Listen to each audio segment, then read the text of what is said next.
Good morning and welcome back to my channel and welcome to a very exciting market vlog. So I'm already in my car. I'm about to head out to my first 2-day event of the year. I'm super excited about that. I've been looking forward to this market for a very long time. It is my first market where it's a dedicated craft fair, so only handmade vendors. There's about 80 of us to be exact, and people actually pay an entrance fee for the market. So I've not done a market like that, so we will see how that goes.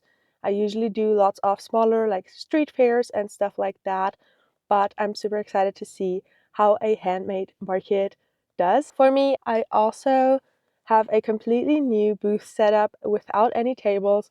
We're using the shelves I bought for my studio. I have been improving them over the past couple of weeks to have a completely new market setup. So we will see how that goes and if I like it or not. I never got to try a mock setup before, so we will figure all of that out on the go and see how we do about that. I also have the most inventory I ever had for a market. So we have around 2,200 in plushies, around the same amount in candles, and then around 500 in wristlets and scrunchies. So I am definitely prepared for this market, and I am now about to head out and pick up my mom, who will be helping me for the setup today, because with these shelves, I think I still need a little more practice to set them up by myself. So I'm super lucky that she offered to help me today since my boyfriend is out of town. So I won't be alone for setup. The market venue is a super exciting one. It is an old concert building and I'm super excited to show you the venue. We're on the upper floor, which is not ideal, but we are right when people get upstairs. So we're kind of the first booth that they see when they head upstairs. So I will show you all of that when we're at the venue, but for now we have to do around a 30-minute drive to get to the venue. We're in a big city, so parking will be interesting, but we will figure all of that out on a go. And the next thing you will probably see is the setup. Not sure how much I will talk to you throughout that since I am with my mom. So we will see when I check in with you, but I will take you guys along for everything that happens this weekend. So let's go.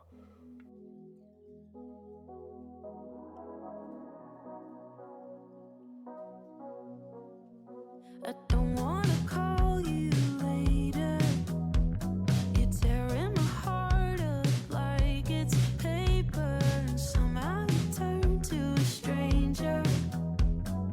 We used to work, now I'm trying to make sure that we're both on the same page. I don't want it to complicate. I know you're riding away. Is there room for us both on the same wave? Nothing breaks so clearly when there's love on the line. My best friend told me someone that I don't even like. There's nothing left to fix if you don't want me to try. Oh, why would I when you were barely even mine? Oh, why would I?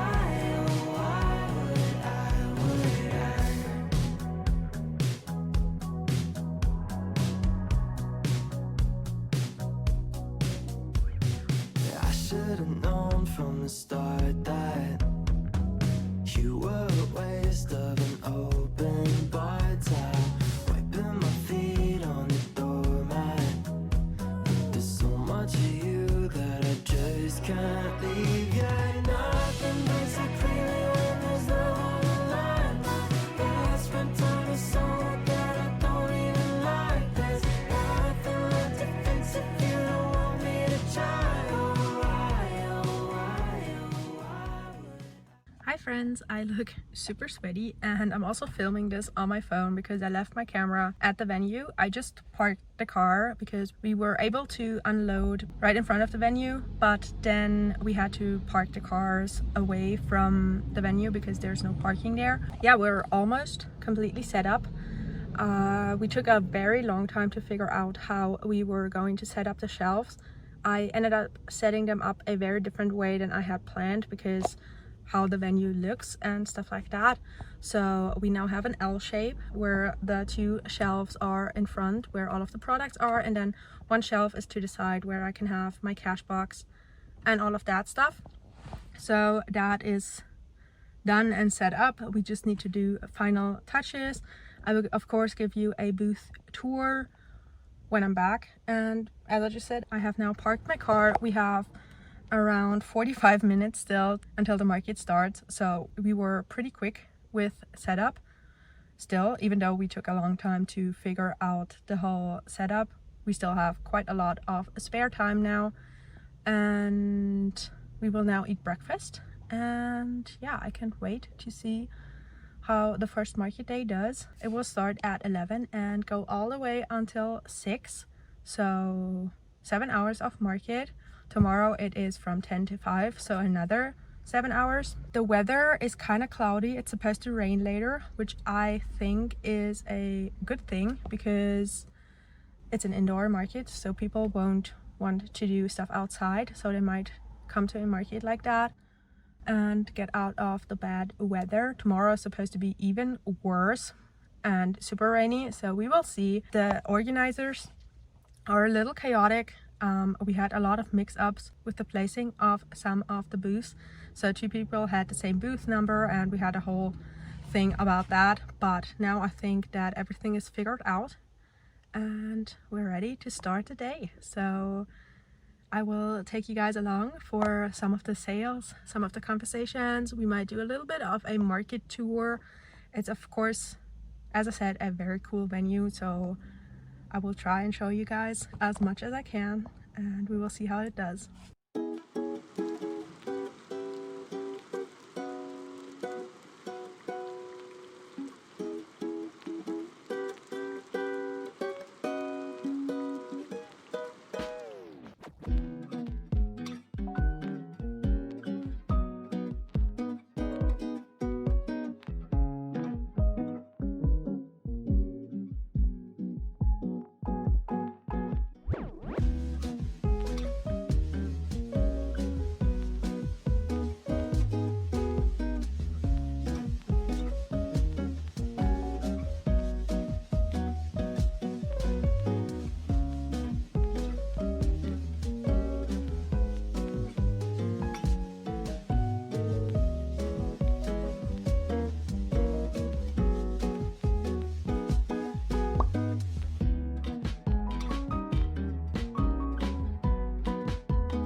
Wenn sie unten war, genau, da geht es ja nochmal so hinter die Garderobe ja natürlich auch in den Raum rein. Ne? Also wenn sie da unten, dahinter ist ja auch nochmal ein Raum. Hallo? Gerne, dann sind 6 Euro bei dir. Natürlich. Vielen Dank. Viel Spaß damit. Ciao.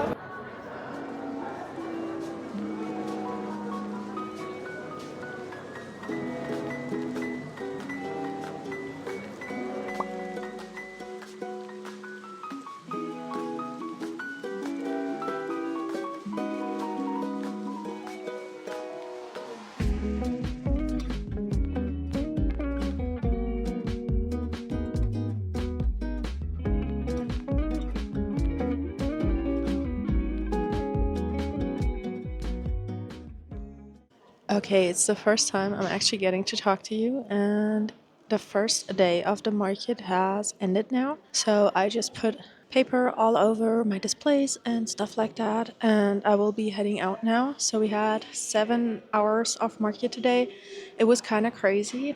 I tried to film a couple of customer interactions and stuff like that, but it was kind of hard with the angles because I have a very different setup today. So I hope you were able to see a little bit of that. I will try to do a little more of that tomorrow, but I think we had a pretty successful first day of this market, and people have been saying that the Sunday actually is even busier than the Saturday. So we will see if that is true for me as well. But now I will be heading out. I will be meeting my brother for some pizza tonight, and then I will be going home. And then tomorrow we will do it all over again. So I will see you tomorrow.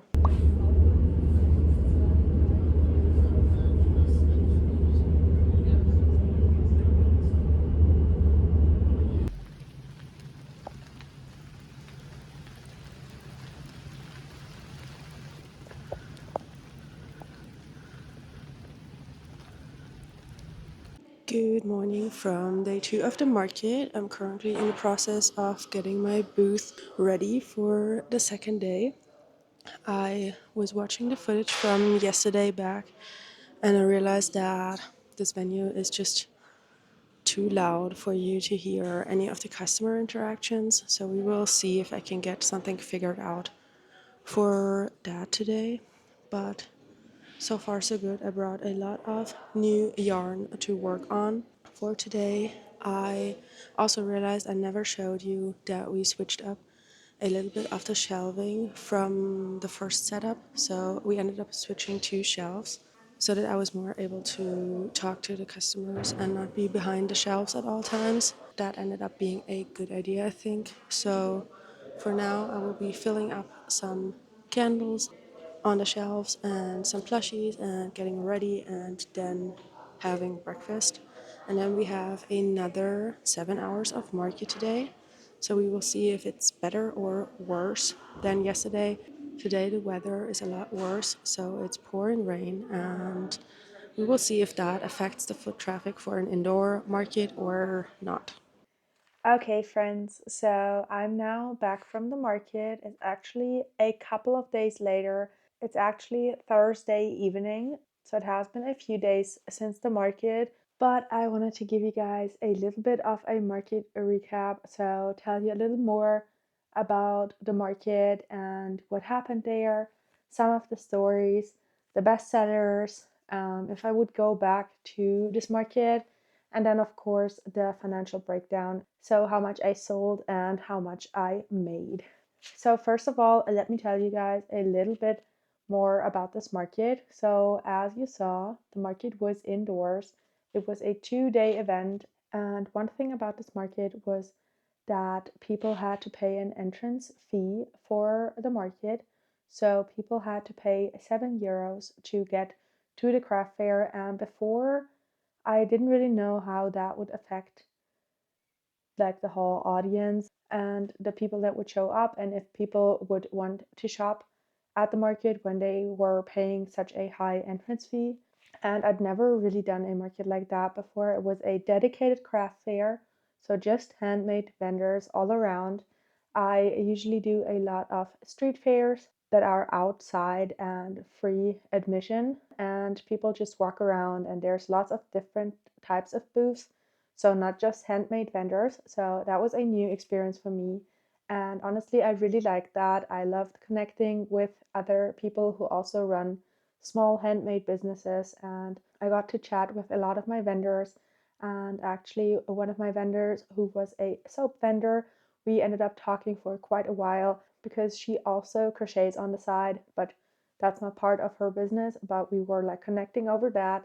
And then she ended up giving me a couple of tips on wholesaling some of the stores that she sells her soaps to, so that I could reach out to those stores and ask about if they wanted to look into my candles. So that was very appreciated, and that felt very awesome to be part of such a community full of handmade vendors where we could all really like relate to each other and connect and give tips to one another. So that was very fun. I've never really had an experience like that, and I would love to do a couple more craft fairs like that because I think It's a great way to connect with other like-minded people. So I really love that. So that was the first time I attended this market. They have this market once a year. It was in a pretty cool location. I hope I was able to show you that a little bit. It was in this very old building where usually like concerts are held at, but my booth was not in a concert hall. It was kind of at the entrance. So I was able to look down at the entrance and where people would pay their admission. I was on the first floor on like an open story type of thing. So some people actually ended up going upstairs first thing and then checking us out upstairs. And I think that I actually really liked my booth placement. I wasn't sure about that before because at first it always feels like a little bit of a disadvantage to be on the first floor when there's lots of other stores downstairs. But I think that because people paid a €7 admission fee, they were going to check out all of the vendors anyways. And a lot of people at this craft fair actually did 2 rounds of vendors. So they went around the first time and they just looked at people's stuff, and then they did like a second round, a buying round, and they picked up everything that they liked the first time. And I know that it's kind of a meme in the vendor community that people tell you, oh, I will come back later. But this time it actually ended up happening quite a lot. So I don't know if that is a thing for these types of markets where people pay an admission, that they do 2 rounds of walking around, but I was really happy that people actually ended up coming back and buying some things that they were looking at the first time around. So that was kind of new at the street fairs. Usually people never come back and they just walk through the fair and then move on with their day. But with this market, it was pretty different in that regard. So the booth fee was kind of hefty for this one. So you were able to pick how wide your booth was going to be. The minimum size of your booth had to be at least 1 meter. But when I was signing up, I thought that 1 meter was going to be nowhere near enough for me.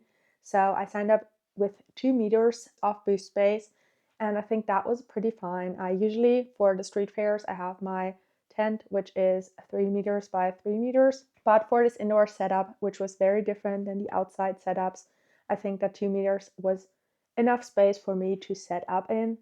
And when I was signing up, I didn't know that my booth was going to only have one neighbor on one side and have 2 open sides, which ended up being a huge plus. So I really enjoyed that, and it gave me a lot more of display space for the whole thing. So that was really lucky.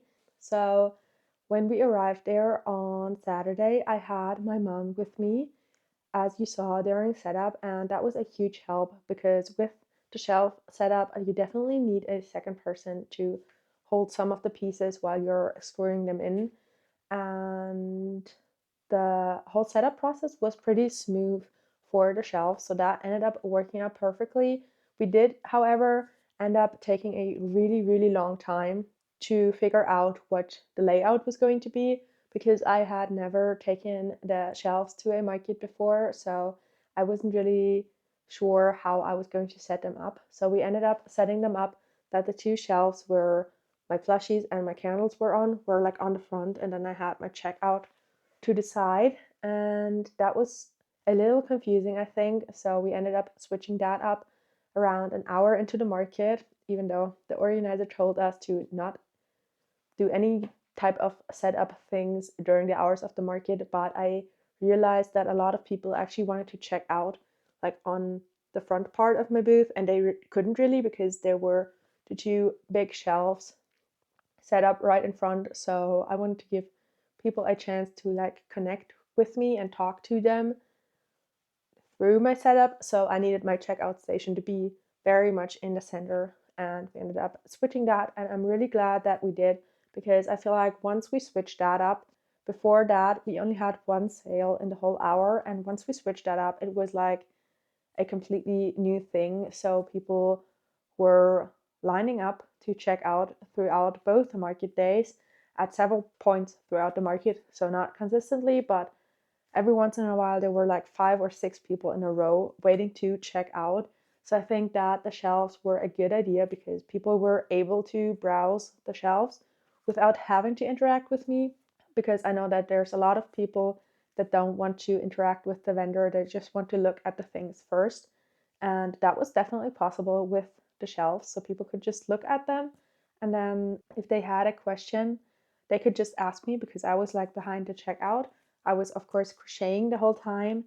And they were able to connect with me either from the side where the candles were. So they were able to connect with me that way, or from the front where the plushies were set up. So that ended up being a good thing. I also was able to separate the two types of products that I brought kind of by space, and that was a good thing as well because usually the audiences are very different for the two types of products. So that was a big plus with the booth set up this way. And then people were just picking out what they wanted and then going to the checkout station. And then I sometimes had a little bit of a line, which was a great feeling to have.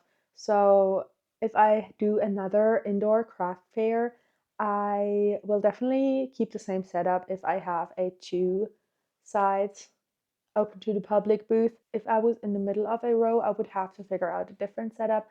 But for the space I was in, it was pretty much perfect. And people really had a good flow of going through my booth and were able to look at all of the things and able to check out easily. So that setup was very much fun. I feel like my booth looked like a little store, and I really, really liked that feeling to run a little store for 2 days. So the market was 7 hours for both days. On Saturday, it was 11 to 6, and then on Sunday, it was 10 to 5. So 7 hours on both days. And Sunday definitely was the busier day. Let me actually open my important notebook and let's go over some of the numbers because I definitely noticed that on Sunday people were really there to shop. On Saturday it was still busy, but Sunday definitely there were more people because I think just in general Sunday market days are the busiest in my area. So Saturdays are usually a little less busy than Sundays because people, I think, run a lot of errands on Saturdays and there's just a lot going on. And then on Sundays, they usually have more time to actually attend markets and stuff like that. And then the last thing I wanted to talk about before I go over the numbers is I realized for these ticketed events that the last hour, basically no one was there on both days. So on Saturday, after like 5, almost nobody was there anymore because it kind of makes sense to me. People wouldn't go to a fair where they have to pay €7 of entrance fee only to then have less than an hour to check out all of the around 80 vendors or so. So that definitely made a lot of sense. So the last hour was super slow for both days. But yeah, that is just, I think, one of the things that you have to know before you do a ticketed event like that. And now let's actually go over some of the numbers. And I will, of course, at the end give you the grand total and answer the question if I would go back to this market. So on Saturday, as I told you, it was the less busy day. So we had a total of 68 orders and we had a total of 112 orders on Sunday. So that is a total of 190 orders. So people checking out, 190 people purchased something from my stall, which is a great number. I don't think I've ever had this many orders at any market, not even the Christmas market. So that is kind of crazy to me. That is kind of awesome. And but let me actually tell you some of the best sellers of this market. So I've not written that down. Let me just tell you from memory what some of the best sellers of this market were. So first of all, I was super surprised that my candles did as well as they did. So I actually ended up selling out of one of the fragrances and I only have one left in a couple of fragrances. So I sold out of my Layali candle, which hadn't been selling super well before, but this time this was like the most popular thing. It was almost sold out on Saturday. I only had like 2 or 3 left after the first day. and I don't have any of the fragrance left. So I ordered some already to remake that scent. I wasn't so sure before, but this time it was just super popular, and I will definitely get more and make more of this candle this time. And then the other three best sellers for candles were my pine trees and oranges candle, which is always popular. I only brought one small candle home with me, and I had 5 big ones and I think 7 small ones. So I only brought one small one back, which is great. And same with my lime, basil, and mandarin candle. I brought the same numbers and I only took home one small candle. So that one was super popular as well. And then something else that was super popular were my mushroom candles. So these ones, the After the Rain candle, which comes in this mushroom jar. I brought 10 of those with me and I only have this one left. So I sold 9 of these and this was super popular. So I definitely have to remake some of that again for the next market. And yeah, just candles in general were super popular. I'm super glad that I made as many as I did before this market and I brought as many as I did for this market because that was definitely the right audience for this type of product. So for plushies, a lot of things actually sold. So let me just talk about one thing that I noticed compared to the street fairs. I actually realized that compared to the street fairs, the mini plushies weren't as popular as they are on the street fairs. I think because usually on the street fairs, people don't really plan on buying anything, so they usually gravitate towards smaller things. And at this fair, people were actually going there to purchase something, or they were looking for a gift or something like that. So people actually ended up picking up bigger items, and I actually ended up selling almost all of my big items that I brought. So I had a giraffe, I had a cow, I had the last one of the triplets, one of the teddy bears, and I had the puppy. All of those, all of those were big items, over 30 euros, and all of those sold. So the only bigger plushie that I have left is the ballerina. So she's the only one of the big plushies that went home with me again after this market. So that kind of shows you that people were picking up bigger items for this market than they usually do at my market. And I will not be going over individual sales because I ended up selling almost 250 items. So that would be kind of a lot. But let me know if you want a more detailed breakdown at the end of these market videos, like actual numbers of how many I sold of what plushie and stuff like that. Because I know that a lot of people do that, but I personally have never done that. So let me know down below if you would be interested in a more detailed breakdown like that, or if you like to hear more about the general bestsellers and some of the things that sold at the market, like I've been doing the whole time, so that I know what you guys want to hear about these markets. So let me get into some more of the numbers. I brought a total of 272 plushies to this market, and I ended up going home with 78 plushies. So that means that I sold a total of 194 plushies at this market, which is kind of crazy. It is insane. And for the candles, I don't have the exact numbers, but let me just tell you, in revenue, I almost made the same in candles as I did in plushies. The candles are worth a lot more though, so I definitely sold more plushies numbers wise, but in revenue it was almost the same. So let me actually tell you something about the revenue. So in plushies, I ended up selling 1,424 euros in plushies, and in candles, I ended up selling 1,352 euros. And I only sold 3 wristlets because I think they didn't really have a good spot in my booth. So only 3 of those sold. So I made 24 in wristlets. So that means the grand total of this market was 2,800 euros exactly. That is kind of crazy. That is by far my best market. It is even better than my 3-day Christmas market that I did last year. So it's kind of crazy. And yeah, the detailed breakdown is I made 1,070 euros on Saturday And before I went to this market, I told myself that if I make 2,000 euros at this market, I would be happy. So when I got back home on Saturday, I was like, okay, we're off to a good start. We're going to reach the goal that I set for myself. And then Sunday was busier, so we made 1,730 euros on Sunday. And now let me answer the big question. Would I go back to this market? Because a 250 euro booth fee is kind of high for me, but I still think that this market was definitely worth it, and I would go back to this market. I'm planning on signing up for this market again next year, and I'm actually thinking, because the same organizers also run a different market, and I'm thinking about signing up for that one. That will be at the beginning of November, also a 2-day event, but I'm thinking that I might sign up just with my candles because I have way too many markets planned already for the rest of this year, and candles are just something I can replenish easier. So I will have a think about that if I should sign up to this market. Somebody stop me. But this market in general was such a positive experience.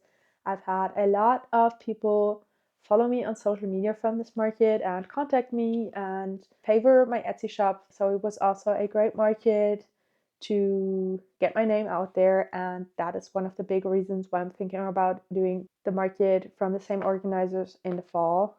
So we will see all about that. But for now, I hope that you enjoyed this market video for my biggest market of this year so far and my best market revenue wise overall so far. Thank you so much for watching this video all the way until the end, and I will see you guys again next week because we actually have the next market coming up this Sunday. So we don't have a lot of time to prep for the next market, and we will have another market vlog coming out pretty soon.